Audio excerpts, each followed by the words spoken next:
নমস্কাৰ, মই জ্যোতিষী অৰ্ণৱৰঞ্জন শৰ্মা।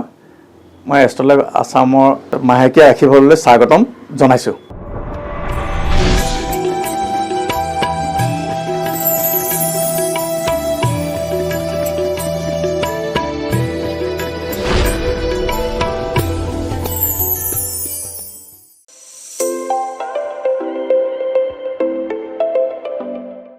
এইবাৰ আহিছোঁ মই বৃষ ৰাশিলৈ। বৃষ ৰাশিৰ জাতক জাতিকাসকলৰ মে' মাহটো কিদৰে যাব, কেনেধৰণে কি প্ৰতিকাৰ কৰিব লাগিব। বৃষ ৰাশিৰ অধিপতি হ'ল শুক্ৰ। এই মাহটো বিশেষভাৱে শুভ। এই ৰাশিৰ অধিপতি হ'ল শুক্ৰ। বৰ্তমান শুক্ৰ স্বগৃহে অৱস্থান কৰিছে আৰু 15 মে'ত মিথুনলৈ যাব। বুধ আকৌ 15 মে'ত বৃষ ৰাশিলৈ আহিব। গতিকে শনিৰ দৃষ্টি আছে ৰাশিৰ ওপৰত, গতিকে কিছু পৰিমাণে তেওঁলোকৰ বেমাৰ আজাৰ বা অন্যান্য সমস্যা কিছুমান সৃষ্টি হ'ব পাৰে। গতিকে সাৱধানে চলাটো উচিত। আৰু বিদ্যাৰ্থীসকলৰ কাৰণে ভাল, শনিৰ যি দৃষ্টি আছে বিদ্যাৰ্থীসকলৰ কাৰণে ভাল। আৰু বৃষ ৰাশিৰ জাতক জাতিকাসকলৰ তেওঁলোকৰ আকস্মিক ধন উপাৰ্জনৰ হয়তো হ'ব পাৰে।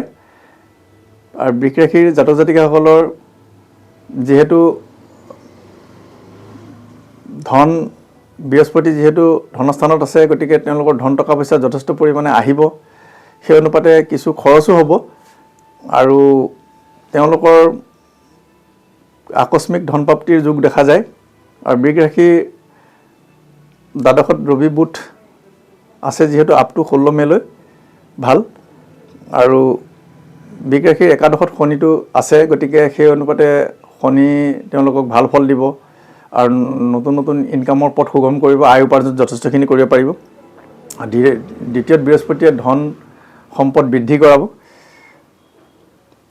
চতুৰ্থত কেতু যিহেতু আছে তেওঁলোকৰ পৰিয়ালৰ পৰা অকণমান বিচ্ছিন্ন হ'ব পাৰে, গতিকে অকণমান সাৱধানে চলা ভাল, বাক বিতণ্ডাত নোযোৱাই ভাল পৰিয়ালৰ লগত। দশমত ৰাহুৱে কৰ্মস্থানৰ পৰিৱৰ্তন কৰিব পাৰে, ৰাহু যিহেতু দশমত বহি আছে।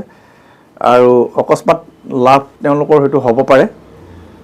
আৰু 3, 4, 5 যিহেতু বৃষ ৰাশিৰ 3টা নক্ষত্ৰ, 3 নম্বৰটো হ'ল কৃতিকা নক্ষত্ৰ, 4টো ৰোহিণী নক্ষত্ৰ, 5টো মৃগশিৰা নক্ষত্ৰ। চক্ৰে পৰিছে ফলং দৰিদ্ৰতা, গতিকে এই বৃষ ৰাশিৰ জাতক জাতিকাসকলে নক্ষত্ৰ অনুযায়ী তেওঁলোকৰ বেয়া পৰিছে। গতিকে ৰাশিটো বৃষ ৰাশিৰ জাতক জাতিকাসকলে নক্ষত্ৰ অনুযায়ী যি কুপ্ৰভাৱ আছে সেই কুপ্ৰভাৱৰ কাৰণে আমি তেওঁলোকক ছাতি দান দিবলৈ পৰামৰ্শ দিওঁ।